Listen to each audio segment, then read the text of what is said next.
ആളെ തമ്പി സാറിന്റെ വീട്ടില് കോൺക്രീറ്റ്. എന്നാ മറ്റന്നാ വന്നാ മതി. മറ്റന്നാ ഒട്ടും പറ്റത്തില്ല. ബ്ലോക്ക് ഓഫീസിലെ രവിയണ്ണ ഇല്ലേ, അങ്ങേരെ വീടിന്റെ തറ കോൺക്രീറ്റ് ചെയ്യണോ. എന്നാ നിങ്ങൾ വരണ്ട്. അപ്പൊ ഞാൻ പിന്നെ നിന്നെ എങ്ങനെ കാണും? യോ വരാതിരിക്ക എന്തെങ്കിലും ചെയ്യണ്ട സുനിയേട്ടാ. അല്ല ഗിരിയ പോവല്ലേ? എന്താ? പണ്ടാരത്തോട്ടിലെ കുറിണിയപ്പച്ചീര വാള വയറ്റ് വങ്കാലയ്ക്ക് അമ്മച്ചിയൊക്കെ ചെന്നപ്പോഴേ ഇത് ഇന്നെങ്ങാനും പറഞ്ഞു തീരുവോ? പറയട്ട്, ബന്ധുക്കളെല്ലാം കൂടെ ഒരേ കശാപ്പിശ. അത് വേറൊന്നും അല്ല, സുനി ഇങ്ങനെ നടന്നാ മതിയാ ഒരു കുഞ്ഞിക്കാലൊക്കെ കാണണ്ടേന്ന്. ആ ചോദിച്ചവരോട് ചെന്ന് പറയണം സുനിയുടെ ഭാര്യക്ക് ദൈവശക്തി ഒന്നുമില്ല ദിവ്യഗർഭം ഉണ്ടാക്കാൻ. അതിന് ഞാൻ എന്തോ ചെയ്യണം ഗിരിയേ?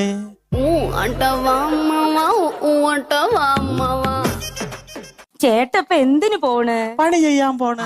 പണി ചെയ്യണം. ഗിരിയ നില്ലേ.